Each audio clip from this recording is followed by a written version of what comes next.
Bueno, retomamos de nuevo la grabación y esperemos que no haya más incidencias. Vale, ya se nos dice que se nos escucha bien. Bueno, pues de nuevo disculpar por la molestia y nada, retomamos. Bueno, refresco un poco el tema de la sesión de hoy, ¿no? Como decíamos, determinación del precio en los contratos de servicio, determinación del precio y el plazo de ejecución en los contratos de servicios de ingeniería.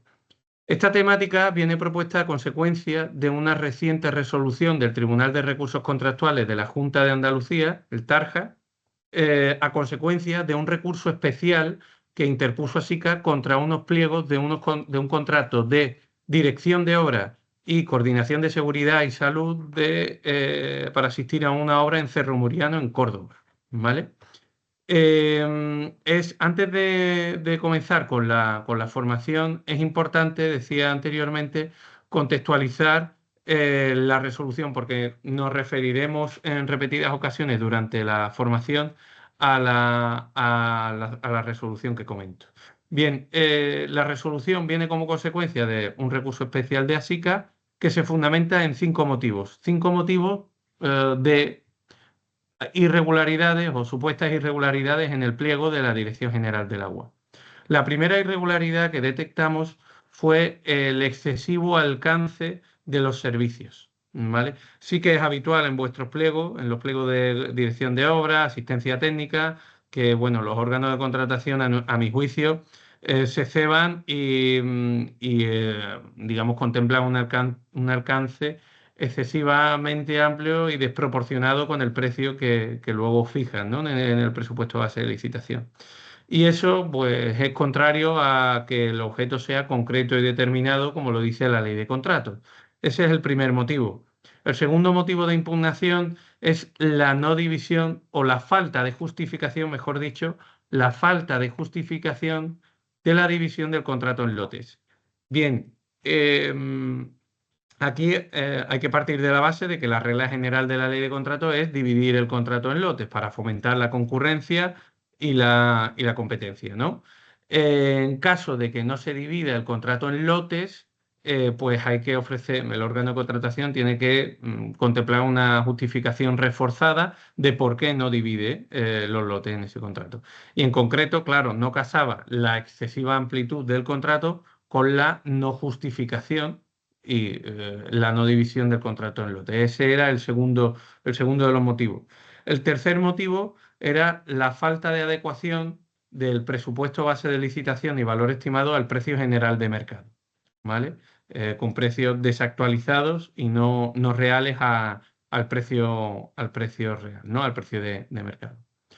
El cuarto motivo, es digamos, el excesivo, aquí la ampliación, digamos, ad infinitum, como dice la resolución, después lo veremos, del plazo de ejecución de los servicios. Bien, esta cláusula, la cláusula que regulaba el plazo de ejecución de los servicios, establecía un plazo de 38 meses, pero más allá de eso, incluía una coletilla que permitía la ampliación, pues cuantas veces se quisiese o cuantas veces hiciese falta a consecuencia de la obra. Y esto pues era una indeterminación absoluta del plazo de ejecución que permitía ampliar los servicios sin edie, sin ningún tipo de límite y control por parte del órgano de contratación, es decir, estar totalmente a la suerte de lo que suceda en la obra, ¿no? Y el quinto motivo tenía que ver con los criterios de adjudicación y concretamente con un criterio que valoraba las mejoras medioambientales, ¿vale? Este criterio hay que tener en cuenta que es muy controvertido porque los aspectos medioambientales, así como de calidad medioambiental o de certificaciones de calidad, se pueden contemplar como requisitos de solvencia, pero no como criterios de adjudicación. ¿Por qué? Porque si tú contemplas medidas medioambientales como criterios de adjudicación, puede ser un criterio restrictivo de la competencia, ¿vale? Eh, Básicamente porque los tribunales lo que razonan aquí es que, claro, cuando tú estás valorando una cuestión medioambiental, no estás valorando tanto el contenido de la oferta como una característica de la empresa. Entonces, si tú valoras una característica de la empresa, está permitido que lo regules como un requisito de solvencia, pero no como un criterio de adjudicación. Es el mismo razonamiento que emplean los tribunales para decir que la experiencia de la empresa se puede acreditar como requisito de solvencia, pero no como criterio de adjudicación. Cuestión distinta es que la experiencia se valore la experiencia del equipo, de los ingenieros, como criterio de adjudicación. Eso sí, ¿por qué? Porque los profesionales forman parte de la oferta, no tanto de la empresa, ¿vale? Es el plus, el valor añadido que da la empresa en su oferta. Y eso sí que se puede valorar como criterio de adjudicación, pero no como criterio de solvencia. Y esto es lo que sucede en la medida medioambiental que contemplaba el pliego de la Dirección General del Agua cuando valoraba medidas medioambientales que eran medidas, pues era un criterio restrictivo de la competencia y así lo reconoce el Tarja. En conclusión, de estos 5 motivos, el Tarja estima parcialmente el recurso de ASICA en 2, que son los 2 últimos. El plazo de ejecución de los servicios, diciendo que no cabe en ningún caso una cláusula que permita la ampliación ad infinitum sine die del plazo de ejecución de los servicios de ingeniería, y por otro lado, que efectivamente el criterio medioambiental era un criterio restrictivo de la competencia que bien puede contemplarse como solvencia, pero en ningún caso como criterio de adjudicación. ¿Vale? Bueno, pues expuesto lo anterior y ya en este contexto pasamos a la presentación. Voy a compartir pantalla.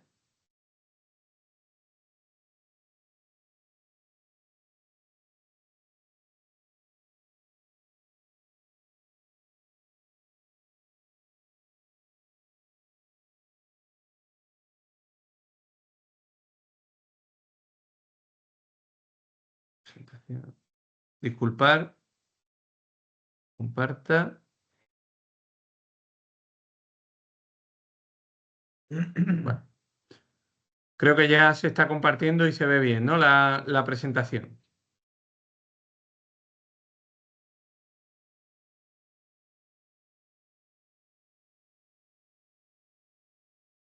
Sí, lo veo.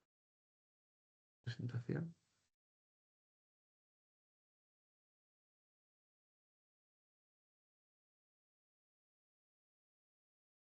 Bueno, pues como decíamos, 2 bloques en los que se divide la sesión, la determinación del precio y el plazo de ejecución de los servicios de ingeniería.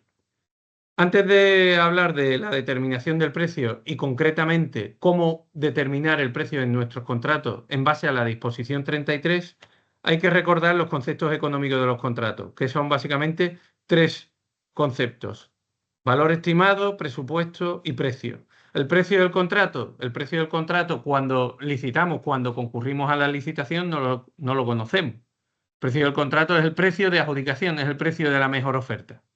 ¿Vale? El valor estimado. El valor estimado es el valor total del contrato, el importe total del contrato, incluyendo 2 cuestiones fundamentales, que son las prórrogas y los posibles modificados. Y el presupuesto base de licitación es el techo máximo de gasto, que no incluye ni las prórrogas ni las modificaciones. Es el importe de la duración del contrato, de la duración inicial del contrato. Hablaremos también de un cuarto concepto, que es el que nos trae la disposición 33, que es el presupuesto máximo. El presupuesto máximo entendido como una bolsa de presupuesto que puede agotar la administración en base a unidades que vaya tomando hasta llegar a ese presupuesto máximo, es lo que dice el literal de la disposición 33 que veremos más adelante. El valor estimado, bueno, pues el valor estimado se utiliza, entre otras cuestiones, para fijar los umbrales SARA, ¿vale? Cuidado aquí porque el valor estimado no solo determina el umbral SARA, sino también el umbral del recurso especial. El recurso especial en materia de contratación sabemos que se guía por el umbral económico de las obras y los servicios de suministro, fundamentalmente los servicios por encima de 100.000 euros. Bien, pues hay que tender al valor estimado, no al presupuesto base de licitación. También se utiliza para la división del contrato en lotes y saber que los acuerdos marcos y los sistemas dinámicos de adquisición como sistema de racionalización de la contratación tienen en cuenta el valor máximo estimado del conjunto de los contratos que se prevean adjudicar en dichos acuerdos. Esto quiere decir que no tiene presupuesto base de licitación, sino que se licitan única y exclusivamente con un valor máximo estimado. Perdona que interrumpa. ¿Estos valores, estos importes son con impuestos o sin impuestos? Sin impuestos. Sin impuestos. Sin impuestos. En teoría, la ley te dice que el valor estimado va IVA excluido y el presupuesto base de licitación va IVA incluido. Pero en la práctica habitual, para no confundir, yo creo que los órganos de contratación hacen caso omiso de ese precepto y contemplan las partidas siempre sin IVA, Sí. tanto valor estimado como presupuesto. El valor estimado del contrato lo vemos en el 102 de la Ley de Contratos, ¿no? Necesariamente la estimación debe hacerse en función o partiendo de los precios habituales en el mercado. Y en el método de cálculo debe, a la hora de calcular el valor estimado, que eso debe ir más en la memoria justificativa del contrato más que en el PCAP, pues debe figurar pues, la explicación de por qué el órgano de contratación entiende que el valor estimado respeta, cumple los precios de mercado, lo cual no lo vemos. Vamos, o al menos nosotros es una cuestión que se omite en muchas ocasiones por los órganos de contratación, ¿no? Esa explicación de por qué entiendes que es un acorde al precio de mercado. Deberá tenerse en cuenta en el valor estimado del contrato, pues las prórrogas, primas o pagos que se hayan efectuado a los contratistas.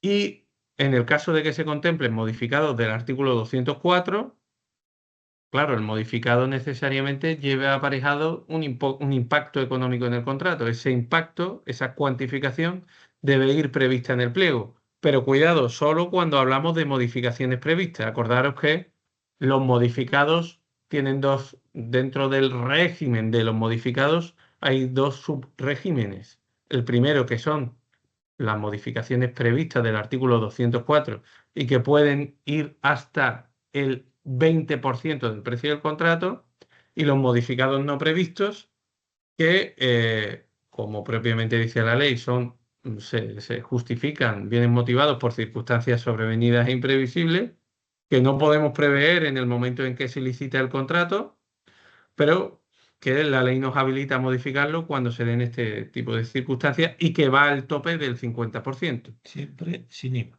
Siempre sin IVA. Especialidades, bueno, saber que en los contratos, básicamente en los contratos de servicios, pues se tomará sin incluir el IVA y con las prórrogas y los modificados, ¿no? Esto es reiterativo. El presupuesto base de licitación, pues es el techo máximo de gasto que tiene la administración.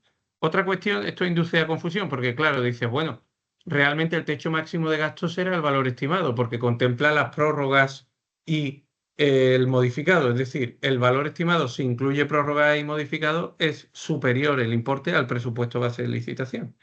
Pero realmente el presupuesto base de licitación es lo que se puede gastar la administración. Otra cosa es que concurran eventualidades que den lugar a prórrogas y modificados y efectivamente el órgano de contratación tenga previsto una consignación presupuestaria para el caso en que continúe el servicio y se active la prórroga o se active el modificado. ¿Vale? Igualmente, tenemos previsiones expresas en la ley que regulan la obligación del órgano de contratación de velar porque el valor estimado y el presupuesto base de licitación sea adecuado a los precios de mercado. Esto es importante tenerlo en cuenta y son preceptos, a mi juicio, un poco olvidados, pero que a la hora de cuando vemos que un precio no es acorde a los precios de mercado, y hacérselo ver al órgano de contratación, vía recurso especial, vía un correo electrónico, vía una carta formal, solicitando la rectificación o la revisión de los precios. ¿vale? Pero que el órgano de contratación sepa que tiene la obligación de velar porque los precios sean acordes al precio de mercado, ¿vale? En cuanto al presupuesto base de licitación, saber que hay una obligación expresa de que en los contratos de servicios como el nuestro, en el que el coste de la mano de obra es el coste principal, debe venir desglosado. Y debe venir desglosado para nuestro propio conocimiento como licitadores y que sepamos que, bueno, de dónde se han tomado esas cantidades. Si no aparece desglosado, los tribunales se han pronunciado a favor de que sea un vicio de nulidad, ¿eh? Un vicio de nulidad de los pliegos. Muchas veces vemos que son desgloses muy parcos, desgloses de costes muy parcos, desgloses de muy a máximo, ¿no? En el que no hay un suficiente detalle del coste y que bueno, y que es contradictorio porque vemos que son desgloses parcos. Después, si incurrimos en anormalidad de oferta, nos requieren la justificación de la anormalidad y nos requieren una justificación pormenorizada, detallada, una pormenorización y un detalle que no han tenido ellos a la hora de hacer el presupuesto. Entonces, ¿cómo me pides a mí mayor detalle? Básicamente en tus costes, ¿sabes? En tu, en tu, digamos, presupuestación. Bueno, pues saber que es una cuestión de nulidad la falta de previsión o la incorrecta previsión en los pliegos del desglose en el presupuesto base de licitación. Y concretamente en nuestros contratos de servicio, donde el coste de la mano de obra es el coste principal, ¿vale? Sobre el desglose del coste salarial, también con desagregación de género y categoría profesional, es decir, el criterio de los tribunales de recursos contractuales ha ido a más. No solo exige el efectivo desglose de los costes del presupuesto, sino que también, pues, si el convenio colectivo así lo establece, pues que aparezca con la desagregación de género y identificando la categoría profesional de cada perfil que se requiere. Excepciones. Cuando licitemos un acuerdo marco, un sistema dinámico de adquisición o un sistema de homologación de proveedores, saber que no hay presupuesto base de licitación, solo un valor máximo estimado. Y pasamos a el tercer concepto, que es el precio del contrato. El precio del contrato, como he comentado anteriormente, es una partida que se desconoce realmente cuando licitamos. El precio del contrato será la oferta económicamente más ventajosa, aquella oferta que resulte adjudicataria del contrato. ¿Vale? Requisitos del precio. Es verdad que a la hora de determinar el precio, el órgano de contratación pues tiene que velar porque sea un precio cierto, expresado en euros y que sea efectivamente adecuado para el cumplimiento del contrato. Ahí está la presunción de anormalidad, que es una garantía que ofrece la ley para garantizar la viabilidad del contrato. Oye, en caso de que incurra en anormalidad, justifícame tus costes y justifícame primero que es viable y segundo que puedes acometer el servicio con esos precios. Bien, igualmente, a la hora de determinar el precio, la ley de contrato requiere que el órgano de contratación vele porque el precio sea acorde a mercado, porque si no es acorde a mercado, difícilmente va a poder garantizar la viabilidad económica del mismo, ¿vale? Y bueno, pues digamos, esta obligación de velar por el precio acorde a mercado se manifiesta al momento de fijar el presupuesto base de licitación, a la hora de determinar el precio, a la hora de calcular el valor estimado del contrato, ¿no? Es decir, a la hora de estimar las tres partidas económicas, la ley en cada una de ellas establece la obligación del órgano de contratación de velar por los precios de mercado. Algunos pronunciamientos sobre la adecuación del presupuesto, del precio, a los precios de mercado.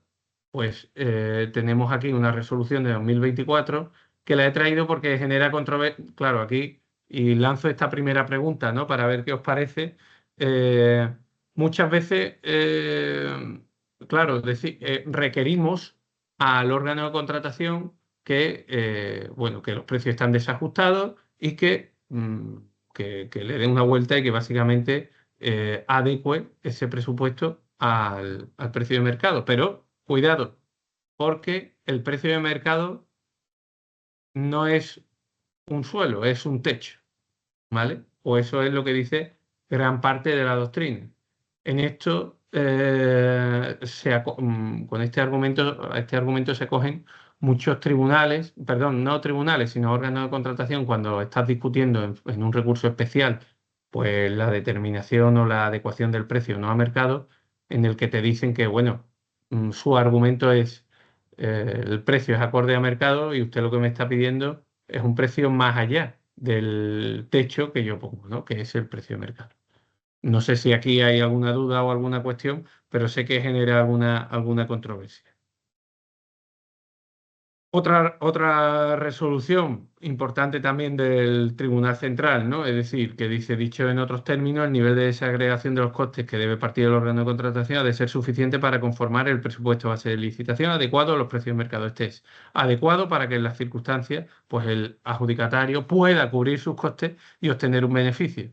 La saco a luz porque parece que es incluso lo del tema del beneficio es incluso un tema tabú, ¿no? No se le puede decir al órgano de contratación que nosotros estamos aquí para presentar un presupuesto y que obviamente pues tiene un, un margen, ¿no? Que tiene un beneficio. Recuerdo una consulta que me hacía un cliente hace poco justificando la normalidad de la oferta claro, tenía la duda de si en la justificación de la normalidad tenía que desvelar el margen de beneficio, ¿vale? Obviamente. ¿Por qué? Porque forma parte del presupuesto, ¿no? Que has hecho.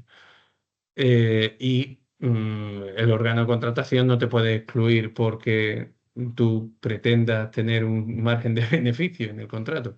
Pero lo digo como anécdota que hasta esto llega, ¿no? Que parece que no podemos tener un margen de beneficio en nuestros contratos, ¿no? Ir prácticamente solo a pérdidas, que es lo que se ve en la mayoría de los contratos, ¿no? Otra cuestión también importante, y ya entramos en la disposición 33. Antes quería hacer un comentario. Desde CIES nosotros estamos dedicando mucho tiempo y esfuerzo a, con carácter general, subir los precios base de licitación. Para eso tenemos dos luces. Una serían las tarifas de la Dirección General del Agua, que se publicaron y que tienen unos buenos precios de salida y que son de obligado cumplimiento en las confederaciones hidrográficas. Algunas las aplican y otras no. Otra cosa es la aplicación de estas tarifas. Y otra es una reciente, que es una guía para el establecimiento de los precios base de licitación en los contratos de la Junta de Andalucía. Ambas han sido merecedoras de los primeros premios nacionales de buenas prácticas en la contratación pública. Y nosotros con esto lo que pretendemos es que se contagien a otros órganos de contratación metodologías del cálculo del precio que no estén basadas en el convenio colectivo, como son el 90% de los pliegos que hay. ¿Por qué? Porque el convenio colectivo, además de que está caducado, ese sí que es un suelo por debajo del cual no se puede contratar y hay una responsabilidad subsidiaria de la administración. Y además, porque la actividad de la ingeniería no es una actividad de convenio, como sería una coordinación de una seguridad de aeropuertos o una limpieza de un edificio público. Entonces, ahí estamos dedicando pues mucho tiempo y esfuerzo y unidos también a otras organizaciones. Ahora parece ser que el Colegio de Ingenieros de Caminos también se va a poner manos a la obra porque realmente hace falta dotar de mayor valor a los contratos de ingeniería. En este recurso que ha hecho mención Jesús, hemos perdido quizá una oportunidad de oro para que el tribunal hubiese hecho suyo esta metodología de cálculo. Pero desde luego que volveremos sobre este asunto porque es crucial para el desarrollo de vuestras empresas, ¿no? Quería comentarlo porque a lo mejor había presentes que no conocían estas dos nuevas formas de calcular los precios base de licitación. El problema que nos solemos encontrar con los órganos de contratación es que nos dicen, claro, es que tú vienes al 30%, ¿no? Entonces, bueno, eso ya sería Sí, pero Otro otro asunto, asunto de... si ese 30% es inducido por la fórmula o no es inducido, o es la única manera de contratar, que es la realidad. Bueno, pues continuando con la determinación del precio, hacer también aquí un pequeño paréntesis para comentaros una cuestión que se nos ha ido eh, sucediendo últimamente y que es sobre la justificación de la normalidad de las ofertas. Eh, a raíz de un pliego, concretamente, un pliego de un ayuntamiento, de una entidad local de Andalucía. Es curioso y lo traigo a luz por si habéis tenido o ha pasado este supuesto. Y es que el pliego aplica la fórmula de temeridad no en la oferta en su conjunto, sino en cada uno de los costes de los que forma parte o de los que se compone el presupuesto.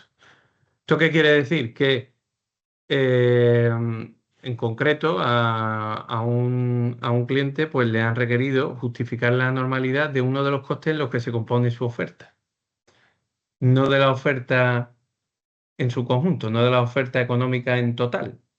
¿Vale? Concretamente, un coste es un contrato de servicio de limpieza y determinan la normalidad de la oferta por, a su vez, incurrir en anormalidad en una partida relativa a los costes de, mm, de limpieza en horas extraordinarias. Ya. ¿Vale? Ese coste ha tenido una baja más drástica que el resto y aplican la fórmula, pero no aplican la fórmula a la oferta en total como requiere el artículo 85. El artículo 85 del reglamento de contrato es el que regula los parámetros de anormalidad y regula los parámetros de anormalidad referidos a la oferta en total. ¿Vale?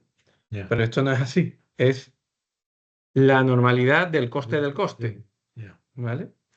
Bueno, pues ahí estamos justificando la normalidad. No sé si se os ha dado la cuestión, pero bueno, es curioso y vamos a ver cómo lo salvamos, porque no hay mucho pronunciamiento al respecto. Yo creo que es una práctica un tanto novedosa y bueno, lo advierto por si es verdad que no es un contrato de los vuestros, es del sector de limpieza, pero, pero lo traigo a luz por ser un poco anecdótico, ¿no? La cuestión. Bien, la determinación del precio. Una vez hemos dicho el presupuesto base, el valor, bueno, puesto el presupuesto base de licitación, valor estimado del contrato del precio, el órgano de contratación en los pliegos tiene que determinar el precio, la forma en la que lo determina, la forma en la que lo calcula. Pues hay dos sistemas, ¿no? Principales, los precios unitarios y el tanto alzado, que es el comúnmente, como llamamos en el ámbito de la consultoría, el precio cerrado, ese precio fijo e inmutable que permanece intocable durante la vida del contrato y suceda lo que suceda, no se puede revisar, no se puede actualizar y está sometido sobre todo a la buena ventura de la obra, ¿no? Eh, Aquí nos vemos atados de un poco de pies y manos porque en nuestro contrato difícilmente se puede justificar una revisión de precios, tal y como está regulado ahora el régimen ordinario de la revisión de precios. Y claro, la fórmula de la actualización de precios es una figura de la que hemos hablado en alguna ocasión, es una figura doctrinal, no se regula en la norma, y la actualización de precios la doctrina la ha acogido para el supuesto en el que se produce un retraso importante desde la adjudicación y hasta la formalización del contrato. Es decir, es una figura, la de la actualización, que no opera durante la ejecución, sino antes de la formalización y después de la adjudicación del contrato. Son supuestos sobre todo que se dan a consecuencia de paralización de la formalización por recursos especiales. Se interpone un recurso especial contra una adjudicación, sabemos que es una suspensión automática del procedimiento, pues el contrato se queda en ese limbo, ¿no? Suspendido, pues 3, 4 meses, y si se estima el recurso, perdón, si se desestima y somos los adjudicatarios y se retoma, pues nosotros como adjudicatarios en ese supuesto sí podremos pedir a la luz de la doctrina que permite la actualización de precios, sí podremos pedir al órgano de contratación que, oye, antes de formalizar el precio, actualízame el precio si hay un tiempo considerable y hay justificación para ello. ¿Vale? Hay que diferenciar esas dos figuras, una la actualización y otra la revisión de precios. Bien, la disposición 33. ¿Qué dice la disposición 33 y por qué es tan, o puede ser una de las fórmulas para evitar ese precio cerrado e inmutable que se nos aplica en los contratos de asistencia técnica, ¿no? Y dirección de obra y coordinación de seguridad y salud? Bien, la disposición 33 se aplica primero sobre contratos, dice la ley, servicios y suministros de trato sucesivo. Inicialmente estamos en ese supuesto. Nuestros servicios son de trato sucesivo, se ejecutan de forma sucesiva y por precio unitario. Y otro supuesto, cuando la administración, al tiempo de licitar el contrato, no sepa con exactitud el número de servicios, el número de unidades que va a necesitar. En nuestro caso, claro, es que esta justificación se da por sí misma por la relación de complementariedad que hay entre el servicio de ingeniería y la obra. Dado que nuestros servicios están abocados a la suerte de la obra, la administración tiene la justificación en bandeja para emplear esta disposición. En bandeja, ¿por qué? Porque, claro, no sabe las incidencias que se van a producir en la obra y el impacto que a consecuencia van a tener en el servicio. Bien, si hay nuevas ampliaciones de la obra, pues vamos a tener que ampliar el servicio. Si hay retrasos en la obra, vamos a tener que continuar con el servicio. Por lo cual, pues en realidad, cuando una administración, me aventuro a decir que cuando una administración licita un contrato de nuestras características, no sabe realmente ni cuánto va a durar ni cuánto va a necesitar. Yo creo que por eso, y esto es una opinión personal, el alcance de los pliegos de vuestros contratos es tan amplio porque no se quieren coger los dedos los órganos de contratación y ofrecen una amplitud inmensa de servicios. Claro, como están un poco, como digo, ¿no? Abocados a la suerte de la obra, pues es una forma de no limitárselo. Pero los órganos de contratación, a mi juicio también, en mi opinión, pueden utilizar la disposición 33 para fijar vuestros precios. ¿Y cómo? ¿Cómo lo fijarían en base a esta disposición? Un presupuesto máximo. No hay, es un presupuesto máximo como techo, ¿vale? Hasta el que llegar. Yo voy tirando de esa bolsa, de ese presupuesto, hablo como órgano de contratación, como administración, y voy requiriendo al contratista una serie de servicios, pase lo que pase en la obra. ¿Que llegamos al presupuesto máximo? Nos vamos al segundo párrafo de la disposición 33. En caso de que dentro de la vigencia del contrato las necesidades sean superiores a la estimada inicialmente, deberá tramitarse la modificación del contrato. La disposición 33 no solo nos da la herramienta del presupuesto máximo en base a los precios unitarios, sino que también nos abre la puerta a la posibilidad de modificarlo. ¿Vale? Es decir, que ese techo de gasto, ese techo de presupuesto, no es fijo e inmutable, que se puede modificar. Si durante la vigencia del contrato, pues hay más necesidades. Podemos modificarlo por la vía del artículo 204. ¿Esto qué requiere? Pues requiere que el PCAP lo regule expresamente. Oye, en caso de que... Ahora veremos algunas propuestas de cláusulas que hemos formulado en base a un estudio comparado de pliego. Una pregunta. Entiendo que un pliego que lleve la disposición adicional 33 aplicada, el 20% sería sobre el importe inicial del contrato más la posibilidad de prórroga que establece la Efectivamente. posibilidad. O sea que si tuviésemos un 50%, 1,5, ¿no? El plazo inicial 12 meses más 6 meses 18, el 20% sería sobre 18. Sobre 18, efectivamente. Va. Efectivamente. Esta modificación del artículo 204, lo comentaba antes con Ignacio, no quita la posibilidad de articular un modificado no previsto del 205, ¿vale? Es decir, los modificados se pueden acumular porque son por supuestos diferentes, ¿vale? Son por supuestos diferentes, siempre que no implique, por supuesto, el límite no implique una modificación sustancial del contrato. Pero que este modificado del 20% no quita la posibilidad de acudir al modificado no previsto del 205. ¿Vale? Y sobre todo, recuerdo también el régimen del modificado no previsto del 205 establece fundamentalmente dos supuestos: prestaciones adicionales y circunstancias sobrevenidas e imprevisibles. El 205, 2, letra B, que es el que más se utiliza, ¿no? El que articula o el que habilita a modificar el contrato cuando concurren circunstancias imprevisibles que durante al tiempo de licitarse el contrato no se pudieron prever. Características, ¿no? Aplicamos esta disposición, el tenor literal de esta disposición, a nuestros contratos. El consultor presta el servicio de forma sucesiva. Nuestros contratos son contratos de servicio de trato sucesivo. Y por precio unitario, aquí dejo el interrogante, porque claro, algunas veces sí se determina por precio unidad, pero no sé, vamos, salvo que me corrija Ignacio, en otros presupuestos nos vamos a tanto alzado y no hay un desglose determinado del precio hora del ingeniero. Si vamos a la disposición 33, necesariamente debe contemplarse un precio hora del ingeniero. ¿Vale? ¿Para qué? Para justificar y emplear la disposición 33. Sí, tiene que haber un cuadro de precios. Un cuadro de precios para... Realmente lo que estamos haciendo aquí, la disposición 33 lo que te prevé es una bolsa de horas. Sí, es una partida Oye, mira, justifica. efectivamente, cuando yo no puedo determinar los servicios que te voy a requerir.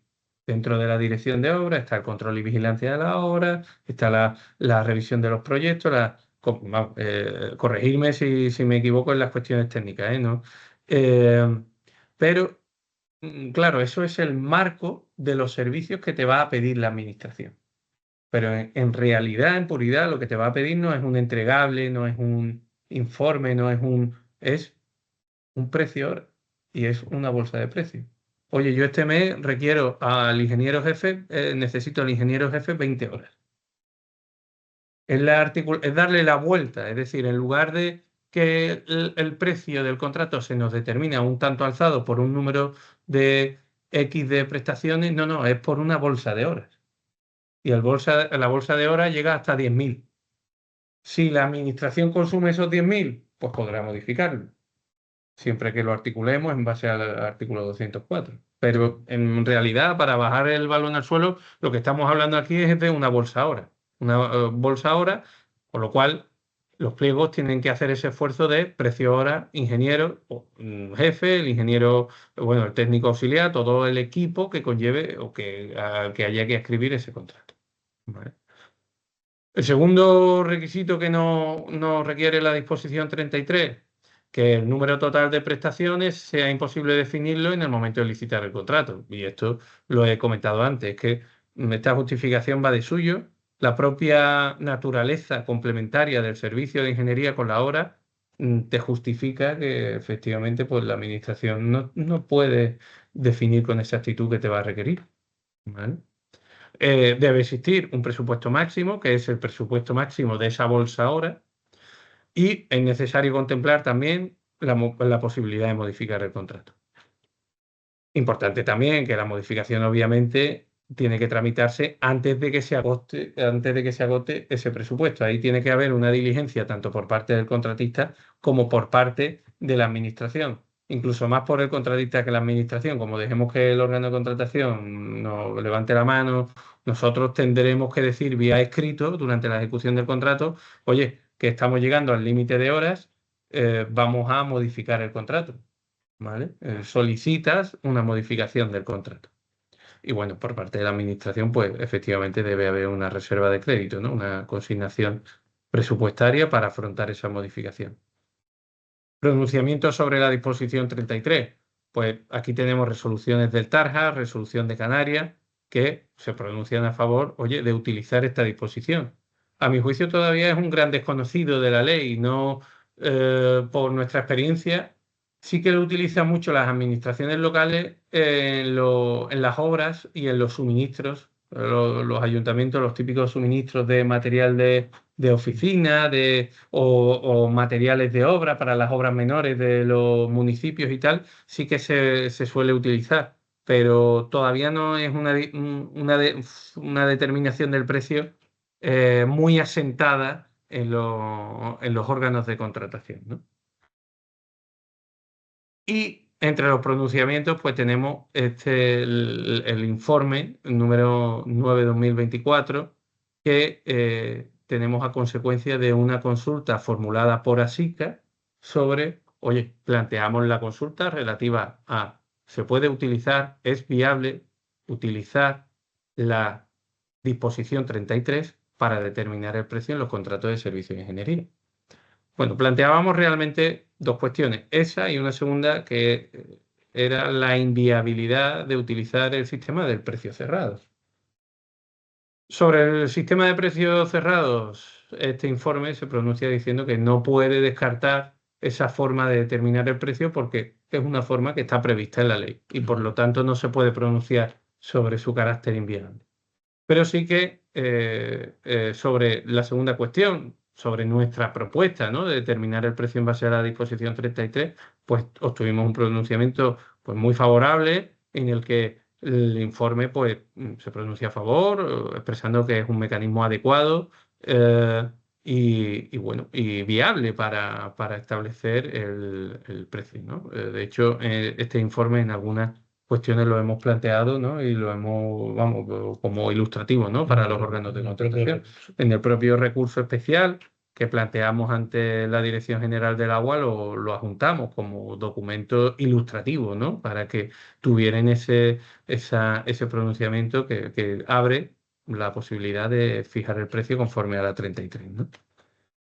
Y bien, bueno, pues vamos un poco de forma cronológica hasta llegar a la resolución del Tarja, que, bueno, aquí se pronuncia con cierta tibieza y bueno, pues echa un poco balones fuera y copia un poco el pronunciamiento de la Comisión Consultiva de Andalucía, diciendo bueno, que el sistema de determinación a tanto alzado pues no puede pronunciarse sobre su inviabilidad porque es un sistema previsto en la norma y que incluso el propio 309 de la ley, que es un precepto propio de los contratos de servicios, se regula como un sistema viable, ¿no?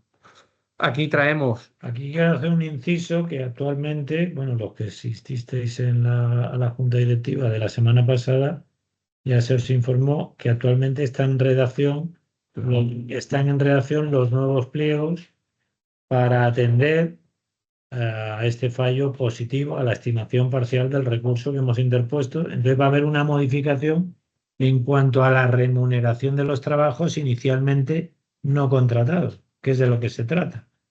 Al final nosotros estamos insistiendo en esta vía una y otra vez porque es la ideal para evitar el tener que ir a recurrir a un modificado, sino que de primeras tú cuentes con una bolsa posible de trabajos que te abonarán en el caso de que los prestes, ni más ni menos, pero no tener que ir desde el principio a un expediente modificado que todos sabéis que es muy farragoso de poder tramitar y conseguir, ¿no? Entonces, si realmente si quedase previsto en los pliegos, pues sería un avance muy significativo. Tenemos, la verdad, que muchísima expectación en ver qué van a contener los nuevos pliegos en cuanto a esa cláusula en concreto. Lo que sí queda claro es que no pueden ir hasta el infinito y más allá subordinados a lo que ocurra en el contrato de luz. Bueno, pues... Perdona, Ignacio, o sea, o Jesús, una pregunta sobre esto. Pero para esto, claro, entonces habrá que fijar un precio unitario, un precio hora o algo así, ¿no? Efectivamente, necesariamente, si la determinación del precio, pues queremos proponer la determinación del precio conforme a esta disposición, habría que fijar un precio hora, una tarifa hora del profesional. No, pero es que eso, como decía antes, es lo que andamos persiguiendo y proponiendo desde hace ya varios años, ¿no? O sea, que sería ideal que realmente cada órgano de contratación, más bien cada administración, tuviese sus tarifas. Por eso la herramienta esta para el cálculo del PBL, de los contratos de servicio de la Junta de Andalucía, es un rayo de luz, porque no está basada en el convenio colectivo, sino que está basada, aparentemente, tampoco nos lo han explicado en detalle, y es lo que estamos también persiguiendo que nos lo expliquen, está basada parcialmente en consultas preliminares al mercado, que es la manera que tiene la administración de saber cuáles son los precios, y también en las cuentas de registro depositadas en el Banco de España de ese tipo de empresa, ¿no? Para poder hacer una estructura de los costes y en función de eso sacar un precio base de licitación.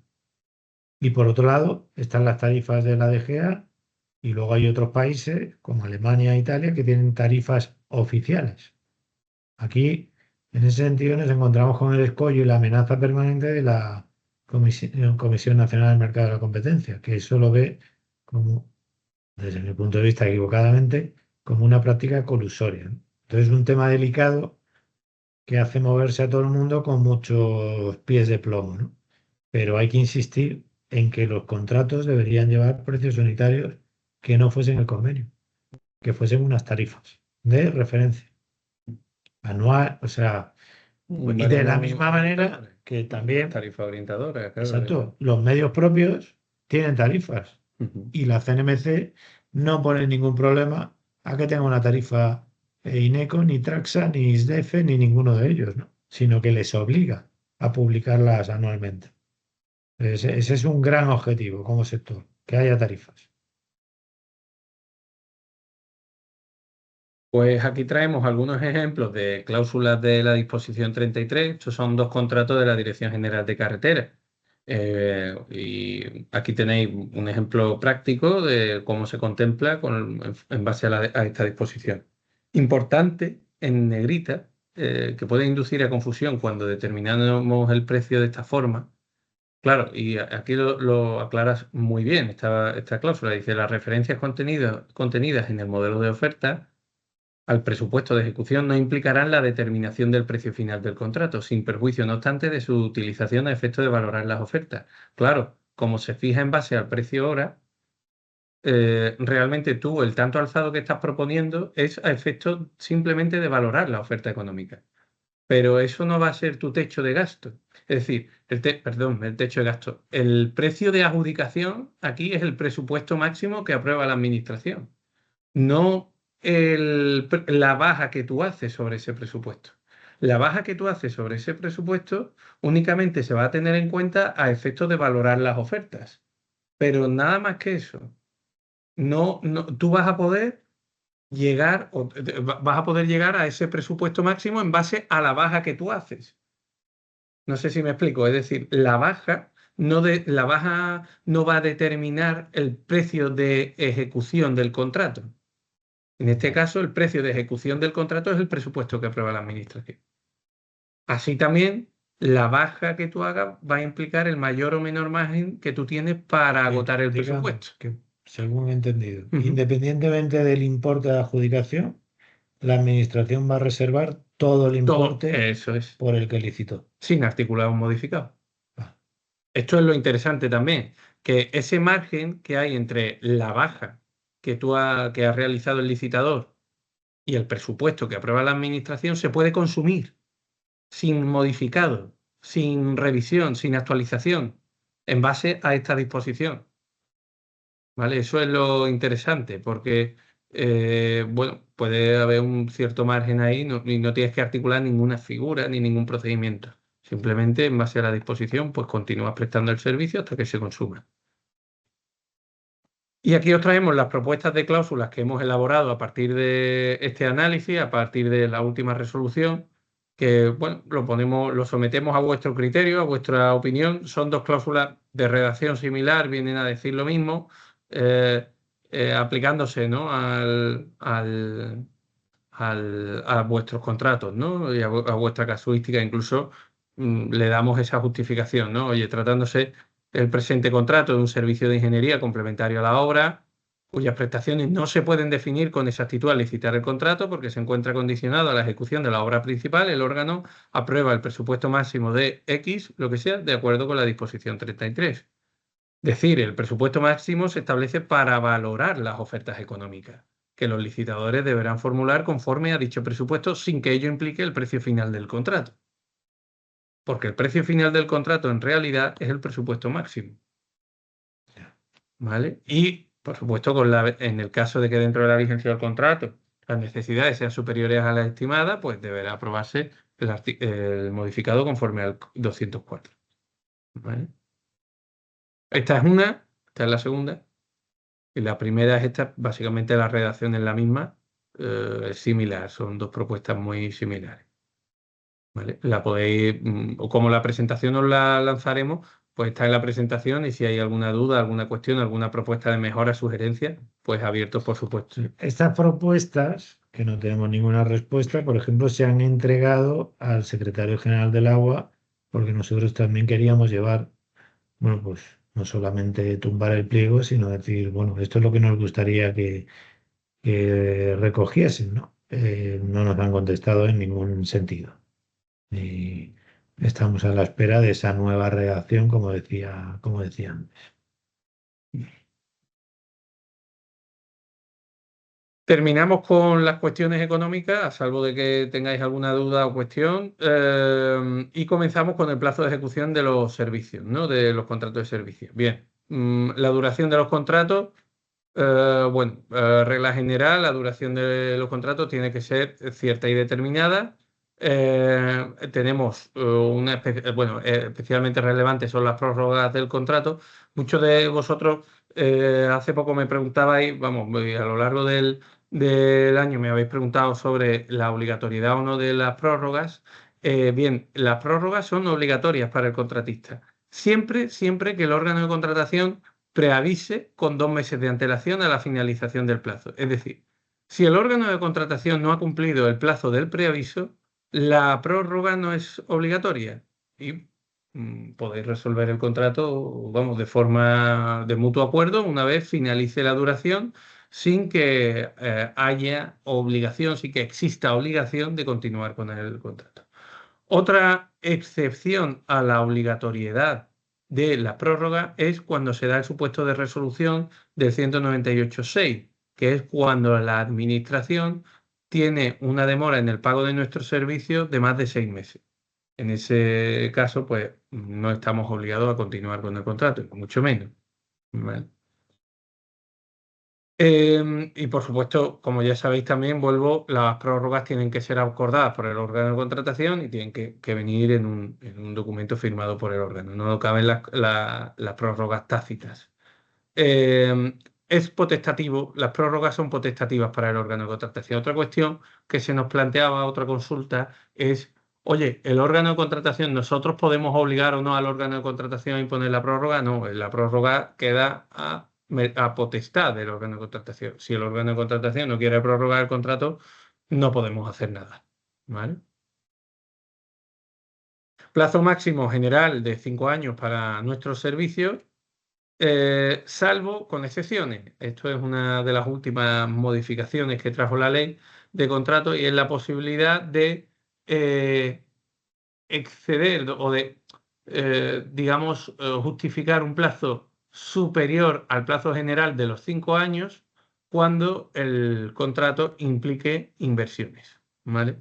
En nuestro contrato difícilmente podemos justificar este supuesto porque no conllevan una inversión y que justifiquemos que esa inversión, una inversión de magnitud, ¿no? Una inversión de calado que permita justificar una duración superior por el plazo de recuperación de la inversión.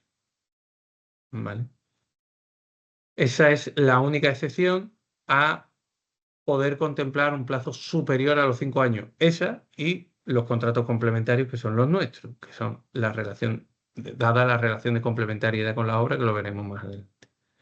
Otro supuesto, y que lo veremos también junto con las órdenes de continuidad, es la prórroga forzosa del artículo 29.7 que todos conoceréis, ¿no? Es decir, esa posibilidad que emplea en muchas ocasiones la administración, de que oye, llega el vencimiento del contrato, no ha dado tiempo a licitar el contrato nuevo y acude a la prórroga forzosa en base bueno, al interés público del contrato, no se puede dejar de prestar el servicio, con lo cual te impongo una prórroga forzosa por 9 meses y con el mismo precio que venía arrastrando del contrato inicial. Hasta 9 La meses. otra, hasta 9 meses, Eso es máximo 9 meses.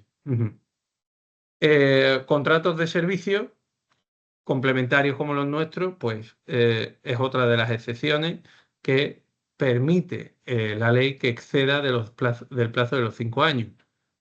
Y una cuestión aquí que planteábamos en el recurso al tribunal es, una cosa es que nuestros contratos estén excepcionados y el órgano de contratación pueda, digamos, prever una duración superior a los 5 años. Pero en todo caso, esa duración tiene que ser cierta y determinada. Lo que usted, como ha dicho Ignacio antes, lo que no se puede pretender es una ampliación sine die de los contratos y una cláusula, como veremos, que era manifiestamente ilegal, en el que se decía que, bueno, que el contrato estará sometido a tantas ampliaciones como sea necesario para dar cobertura a la obra, que eso no en ningún caso puede ser admitido. Otra excepción aquí es que nuestros contratos es una excepción al menor. Sabéis que el contrato menor tiene como límite la duración de 1 año, pero nuestros contratos sí pueden exceder de ese año hasta 30 meses, ¿vale? Justificado en base a la relación de complementariedad con la obra. Entramos de lleno en el caso de la resolución que comentamos, la resolución del Tarja. Fijaros la cláusula que impugnamos en el pliego de la Dirección General del Agua, en el que dice, bueno, plazo de ejecución 34 meses a contar desde el día siguiente al de la firma del contrato. Este plazo quedará extendido a cualquier periodo de ampliación del plazo de ejecución que se autorice para el contrato principal. El plazo de duración del contrato complementario comprende el plazo de duración para la realización de los trabajos relacionados con la liquidación del principal, de acuerdo con la Ley de Calidad de la Arquitectura. Y se acabó. Sí, manifiestamente ilegal porque permite esta coletilla en negrita, permite la ampliación sine die y ad infinitum del contrato hasta cuanto quieras, vamos. ¿Qué dice la resolución del Tarja? Pues que dice en efecto la vaguedad que aducíamos nosotros, que alegábamos nosotros de la cláusula, pues permite albergar cualquier tipo de supuesto que se produzca en la obra, cualquier tipo de supuesto que dé lugar a la ampliación, ¿no? E incluso reconoce, puede haber supuestos que el propio órgano, tales como demoras en las obras, incumplimiento, falta de recursos, que obligarían a una ampliación del contrato y por aplicación de los dispuestos, pues sería una ampliación del contrato, una correlativa ampliación del plazo del contrato de servicio de ingeniería. Y nos da la razón aquí, bueno, entendiendo que supone una indeterminación en el plazo y que esa coletilla en negrita hace que el servicio de ingeniería esté a merced de la obra para lo que quiera, ¿vale? Y la otra cuestión, es decir, aquí hay un doble vicio. Está el primer vicio en la indeterminación del plazo y está el otro vicio en el enriquecimiento injusto. Es decir, esta coletilla de la cláusula lleva consigo implícito un enriquecimiento injusto de la administración. Es decir, si usted pretende ampliarme el servicio tantas veces como quiera, regule una fórmula de actualizar o revisar el precio. Porque no puedo estar yo, es decir, la contrapartida económica de una ampliación de contrato más allá de 5 años, oye, como hemos dicho anteriormente, el precio tiene que estar adecuado al precio de mercado y usted no puede seguir pagándome el Más allá de 5 servicio años sin revisión de sin precio. revisión de precios y sin actualización. Eso entendemos, y así lo decíamos en el recurso, que conlleva un doble vicio, ¿no? Es decir, el vicio propio en lo que es la indeterminación de la duración del contrato y otro en el enriquecimiento, que suponía un enriquecimiento injusto de la administración completamente. Bien, y a raíz de esta resolución, pues también traemos una propuesta de cláusula para, de alguna forma, acotar o darle una herramienta, darle una propuesta a los órganos de contratación para que acoten el plazo de ejecución, ¿no? Y aquí lo decimos, ¿no? Es decir, oye, sin que en ningún caso, que de acuerdo con el artículo 29.7, el contrato, un contrato complementario a la obra, el plazo de ejecución puede ser superior a los 5 años, sin que en ningún caso pueda ceder, por supuesto, de la obra, ¿no? Y en caso, y esta coletilla es importante, en caso de que eventualmente resulte necesario adicionar prestaciones inicialmente no previstas o continuar, prolongar el servicio, como consecuencia de circunstancias sobrevenidas e imprevisibles en la obra, pues deberá tramitarse la correspondiente modificación de acuerdo con el 205, no el 204.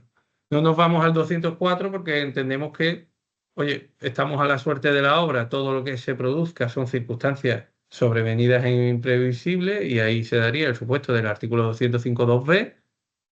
Y por otro lado, de una forma un poco, nos interesa más hacer un modificado por la vía del 205 que llega hasta el 50%, que del 204 que llega hasta el 200. Hasta el 20. Hasta el 20, perdón. Vale. Bien, y como para terminar, pues comentar las prórrogas forzosas y órdenes de continuidad, lo dijimos en la anterior sesión, pues son herramientas que nos permiten continuar el servicio con la inconveniencia que tiene la prórroga forzosa en el límite de los 9 meses y en otro inconveniente mayor, que es que uno de los requisitos para activar la prórroga forzosa es que se mantengan inalterables las condiciones esenciales del contrato y entre ellas el precio. Con lo cual, la prórroga forzosa necesariamente va a llevar el mismo precio del contrato inicial. No podemos pactar un nuevo precio con la administración, pero sí lo podemos hacer con la orden de continuidad. La orden a efectos prácticos es lo mismo, es al final prorrogar el servicio. Llámese como bajo la cobertura de la prórroga forzosa o la orden de ¿La continuidad. prórroga forzosa lleva incremento económico o no? No lleva incremento económico. Ninguna remuneración. Lleva la remuneración, sí, lleva la remuneración de los servicios que hagas durante el plazo de los 9 meses, pero tirando de los precios Vale. del contrato Sí. inicial. La orden de el importe sí se incrementa. Pero el importe sí se incrementa. La orden de continuidad sí que tiene lo interesante es que permite pactar el precio, un nuevo precio con el órgano de contratación. Es cierto que es una figura que se regula en sede de contrato de concesión de servicio, pero podemos llevárnosla a nuestros contratos porque también se regula en sede de resolución de contratos. Y en sede de resolución de contratos dice el artículo 213.6 que el contratista está obligado a adoptar las medidas estrictamente necesarias para evitar que la falta de prestación del servicio suponga un grave trastorno o perjuicio al interés del contrato de servicio. Bueno, pues como medida se puede proponer la orden de continuidad y la orden de continuidad permite que se fije una nueva retribución acorde a los términos del contrato inicial y acorde a los precios de mercado, pero que se pacte una nueva retribución. Claro, esto es un milo blanquísimo, pero bueno, está ahí la posibilidad. Estas son las dos figuras que se pueden... Y también, por otro lado, comentaros el hecho de que una prórroga, porque se da en muchas ocasiones, que estamos licitando un contrato y se prorroga interesadamente el contrato hasta que se licite, ¿no? A otro contratista. Supuesto en el que el contratista, pues, histórico de la administración, la administración solo quiere a esa empresa, quiere, digamos, licitar el contrato y adjudicárselo, tiene cierto favoritismo hacia ellos, y nosotros estamos licitando y vemos que se prorroga sine die, por un lado, el contrato vigente y por otro lado se dilata la licitación. En ese caso podemos impugnar la prórroga. Las prórrogas se pueden impugnar. No son susceptibles de recurso especial, pero sí las podemos impugnar vía recurso de alzada o vía recurso de reposición. ¿Vale? Nosotros hemos impugnado prórrogas forzosas, de hecho, porque no se daba ninguno de los requisitos, ni se cumplía el plazo para activar la prórroga forzosa. Uno de los requisitos es que se haya licitado el nuevo contrato, se haya publicado el anuncio de licitación del nuevo contrato con 3 meses de antelación a la finalización del contrato original. 3 meses de antelación y no se cumplía. Y tampoco se cumplía o había una falta de motivación sobre el interés público que aconseja continuar más el servicio. ¿Vale? Y hasta aquí, pues muchas gracias. Traía también dos cuestiones sobre adjudicación de contratos y sirve un poco como antesala de la segunda. Yo tengo Sí. una pregunta, aparte de las que Ujú. pueda haber. Actualmente los pliegos de la Consejería de Fomento de la Junta de Andalucía, otras entidades también lo hacen, pero las de Fomento de Andalucía están remunerando el 50% de, digamos, la mensualidad, por entendernos, se trata de asistencias técnicas, Ujú. al equipo, a la dotación de medios que tienes que tener allí a disposición del director de obra, ¿no? Y el 50% vinculado a la ejecución material de la obra. Nosotros somos totalmente contrarios a ese tipo de vinculación al desarrollo de la obra, porque muchas veces son intereses contrapuestos, ¿no? Es decir, se podía dar el caso que a un Claramente. director de obra le conveniese hormigonar una zapata mal armada, ¿no? Porque va a cobrar proporcionalmente al avance de la obra, ¿no?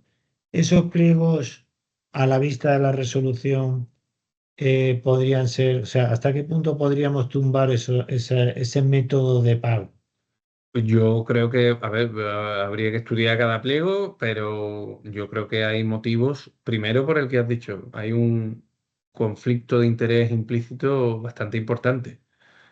Y en segundo lugar, la doctrina y la regla general en la ley es que el precio sea cierto y determinado en función del contrato, no del contrato de obra o el contrato de complementario de obra. Es decir, al final está condicionando el pago a la ejecución de un contrato distinto, no al cumplimiento del servicio de asistencia técnica. Entonces yo creo que a priori veo esas dos vicios que tiene esa cláusula. El primero, el conflicto de interés. Y además, bueno, sobre los conflictos de interés hay una sensibilidad ahora muy especial porque los contratos financiados con fondos PERTE traen mucha normativa, traen mucha burocracia sobre la necesidad de escribir, de presentar una DACI, ¿no? Una declaración de ausencia de conflicto de interés. Entonces, está también por otro lado Minerva, que es una herramienta informática de Hacienda, en el que obligatoriamente debe ser utilizada por los órganos de contratación en los contratos financiados con fondos PERTE, y es una herramienta que obliga a hacer un cribado inicial cuando se abren las propuestas. Un cribado inicial, digamos, es una herramienta de data mining en el que se incluyen los datos de las empresas que han concurrido a la licitación y, por otro lado, los datos de las personas que forman parte de la mesa de contratación, el órgano de contratación y los suscriptores de los informes técnicos. Y esa herramienta te dice si hay algún conflicto de interés o no, en base a una bandera verde, roja o negra, ¿no? Y bueno, dicho esto, hay una sensibilidad especial con los conflictos de interés y por ahí se podía atacar ese tipo de determinación del precio, más allá también de la cuestión netamente técnica de decir, oye, realmente no estás fijando un precio cierto y determinado en base al contrato de servicio de ingeniería, sino al contrato de la obra. ¿Vale? Es que realmente estás condicionando el cumplimiento. Eso, la ley regula la posibilidad de pagar conforme a hitos o cumplimiento de objetivos. Sí. Si llegas a tal fase, te doy esto. Si llegas. Pero claro, hitos u objetivos del servicio de asistencia técnica, no de otro contrato distinto. Ya. ¿Vale? Es que estaríamos haciendo una condición. Yo Ya. creo que esos dos motivos, así a vuela pluma y a priori, ¿no? Ya. Creo que había recorrido para impugnar, o al menos para cuestionarlo. Lo miraremos. Esos pliegos han existido en Fomento, en el Ministerio, han existido en la Dirección General del Agua, Mm. han aparecido, han desaparecido. Creo que SEIASA los tiene actualmente también, los está aplicando. Entonces van, vienen esas metodologías que teóricamente a veces los funcionarios te explican, bueno, es que así es como tú realmente te vinculas y te alineas con mi objetivo de que la obra avance, ¿no? Pero yo creo que no es una buena, no es una buena práctica, ¿no? Práctica. Para nada. Si quieres, pon el panel Sí. por si hay más Vamos a poner. preguntas. Dejamos de compartir. No sé si alguien quiere intervenir o tenés alguna duda, queja, sugerencia, o está todo clarísimo. Vale, pues si Mira, quieres decir. Norberto nos dice, como precio de mercado, los órganos de contratación entienden el precio de adjudicación un contrato similar que ha tenido una baja del 30-40%. Claro, eso es lo que yo comentaba, que de alguna manera a mí me espetan a menudo en las reuniones. ¿Cómo me dices que te suba los precios de licitación si luego vienes al 30%? Venís. Yo no voy al 30%, pero no voy a ninguno porque no concurro. Pero que, claro, si al final tú tienes una fórmula matemática que te induce a eso estadísticamente, es que no te queda más remedio. No te queda más remedio, sí, Porque estadísticamente o vas a eso o vas a tirar el dinero de preparación de la oferta de la técnica, oferta ¿no? técnica. Ujú. Entonces es un círculo ahí un poco vicioso que se podría eliminar con los umbrales de saciedad también, con mejores umbrales de Efectivamente, con mejora temeridad. O sea, temeridad. que hay fórmulas que ellos también se niegan a aplicar. Norberto dice también dónde aparecen los gastos generales y el beneficio en el PBL de los contratos de servicio. Pues efectivamente deberían aparecer en el PBL o en el valor. Debe aparecer en el desglose del presupuesto base y en la forma de cálculo del valor estimado del contrato. La forma de cálculo del valor estimado del contrato algunas veces aparece en la memoria justificativa, no en el PK, ¿vale? Pero como he dicho en la exposición, muchas veces los órganos de contratación omiten hacer un desglose, omiten hacer el desglose que establece la ley. Y eso tenerlo ahí como bombilla porque es un motivo de nulidad de los pliegos.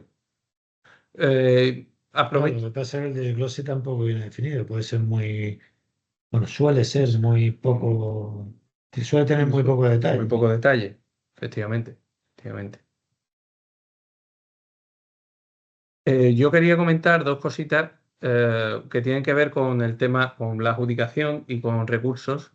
Hemos visto en vamos, en las últimas semanas una práctica un tanto inusual que nos ha llamado la alerta en dos órganos de contratación completamente distintos. Uno es el CDTI y otro es el Ayuntamiento de Granada, ¿vale?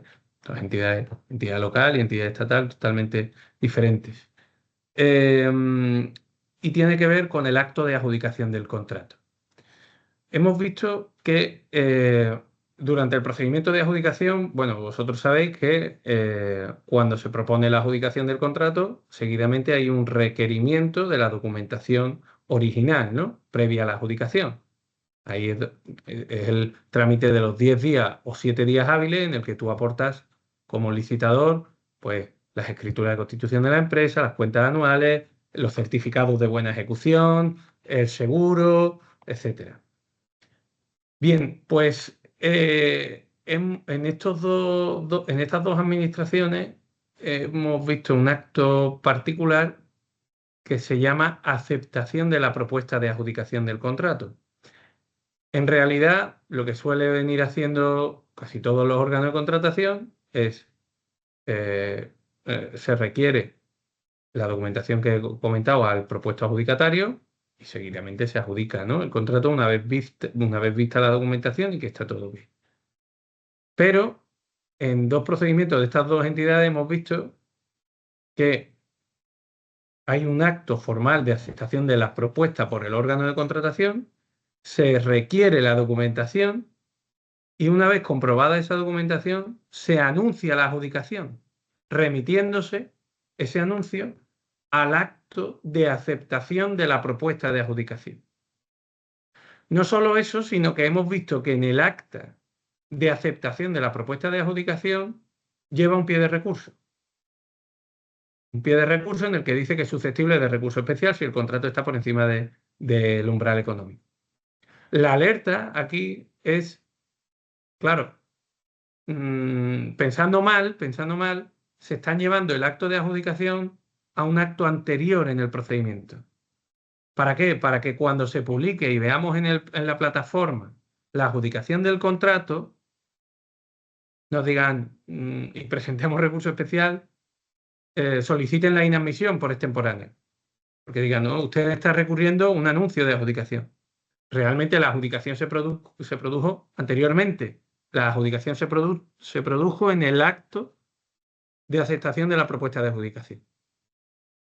Una cosa, una distorsión completa del procedimiento, a mi juicio, distorsión completa. Pero ojo ahí porque lo que más nos ha alertado es que son dos prácticas de dos entidades que no tienen, es decir, una es el CDTI y otra es el Ayuntamiento de Granada. Sí, no pueden ser más dispares, ¿no? Es decir, ámbito territorial distinto, naturaleza, una administración, otra entidad distinto completamente, pero lo han hecho. Entonces, tener cuidado ahí, sobre todo cuando queramos discutir pues, una adjudicación de un contrato.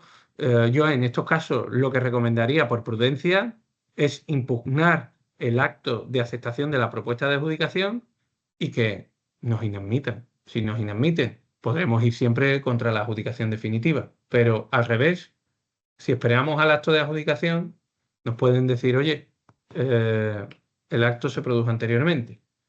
Esto es una cuestión de la que se tendrán que pronunciar los tribunales y bueno, y vendrá ya, porque yo comparto un poco con vosotros la perplejidad, porque será un supuesto de indefensión clara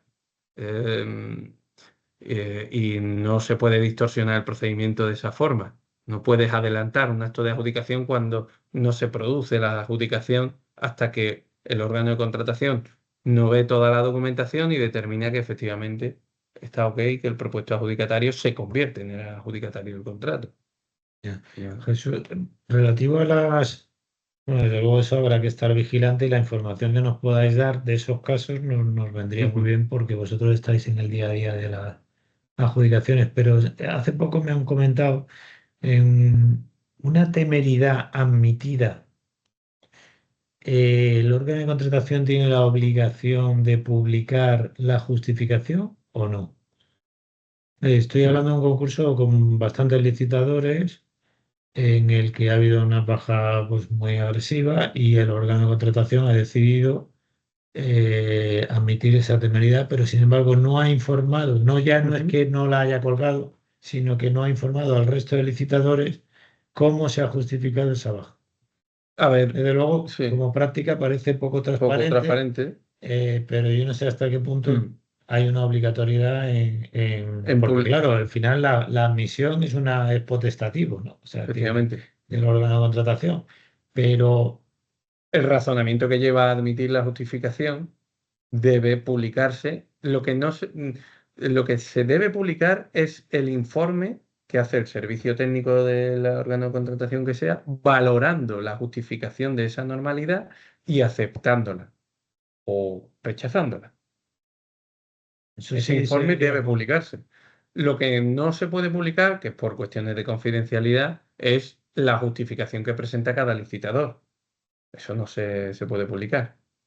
Vale. Eso sería, digamos, el informe del análisis de la justificación. El informe del análisis de la justificación hecho por el órgano de contratación, eso debe publicarse. Había otra pregunta de Norberto aquí en el chat. Sí, ¿cómo interpretamos la resolución desestimatoria del segundo motivo relativo a la no división del contrato en lotes?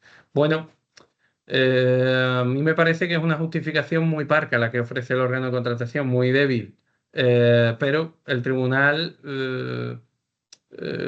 no lo detecta como una carente justificación, ¿no? Bueno, yo creía que iba a ser uno de los motivos de ganadores de la resolución y no fue así. Es verdad que, bueno, ahí el tribunal pasa un poquito de puntilla y, bueno, se arguye un poco esa doctrina sobre la motivación y la justificación, de que no es necesaria una justificación o motivación exhaustiva de la no división del contrato en lote, pero esa doctrina es muy subjetiva, porque te ves resoluciones como esta en la que te dicen que, bueno, que está suficientemente justificada y que la justificación, pues no podemos requerir una justificación pormenorizada, y hay otras resoluciones que sí lo requieren. Entonces, un ámbito ahí un poco subjetivo.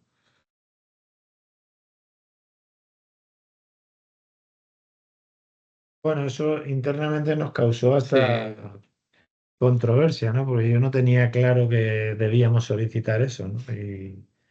Y bueno, pero al final lo han lo han desestimado, ¿no? desestimado. Lo han desestimado. En el caso, yo tengo otro caso reciente de un contrato en los puestos fronterizos de Ceuta y Melilla, que, bueno, el Ministerio del Interior, en este caso la Dirección General de Seguridad, aparte que había un tema de que la oferta económica la valoraba en 80 puntos todavía y se negaba a considerarlo como intelectual, que ahí han cedido y han desistido del contrato. Ellos decían que querían tener un control conjunto de un único proveedor cuando se trata de realidades geográficas muy diferentes, ¿no? Porque nada tiene que ver la frontera de Melilla con la de Ceuta, ¿no? Y bueno, cuando lo vuelvan a licitar, veremos a ver si notifican o no, pero la tendencia es a notificar poco, es la sensación Mm. que yo tengo, mucho menos de lo que se proponía la ley en sí mismo, porque notificar al final es repartir más trabajo a las pymes, como concepto general, porque Totalmente. cuantos más lotes haya, más opciones hay de que las pymes puedan concurrir y puedan ser adjudicatarias, ¿no? Pero bueno, yo creo que esto va un poco por barrios, ¿no? Sí, va por sectores. Hay sectores en los que la división está muy, muy admitida y hay otros sectores pues que menos. Y ya no es que esté admitida o no, lo que hay que exigir al órgano es que si no lo divide, pues que, que lo oye, que haya justifique. una justificación. Y que tampoco hay algunas justificaciones que son un copia y pega del 99.3, que es el que te da la excepción por motivos técnicos. Sí, pero bueno, que motivos técnicos Ya. habilitan a no Ya. dividir el contrato en lote. Bueno, pues si os parece y no hay más preguntas, lo dejamos aquí, que rozamos ya las 2 horas. Os enviaremos la presentación, os enviaremos el enlace al vídeo y bueno, haremos uno más Ujú, antes de finales de año, que a mí me gustaría que tratase sobre criterios de adjudicación, ¿no? Una colección de criterios de adjudicación que esté a disposición de las administraciones, que tenga el consenso de los proveedores, de nosotros, digamos. Creo que sería un ejercicio muy positivo para que los pliegos fuesen mejores, ¿no? Entonces creo que es un tema que tenemos que trabajar y que Jesús nos va a ayudar seguro. Así que muchas gracias por conectaros y bueno, hasta la próxima. Muchas gracias a todos, muchas gracias Ignacio y así es, y nada, y cualquier duda o consulta que a la vista de la presentación tengáis, pues a vuestra disposición, ¿vale? Muchas gracias. A vosotros. Adiós, Sí, buenos muy bien, días. muchas Adiós. Buenos gracias. días. Adiós. La Gracias. la grabación.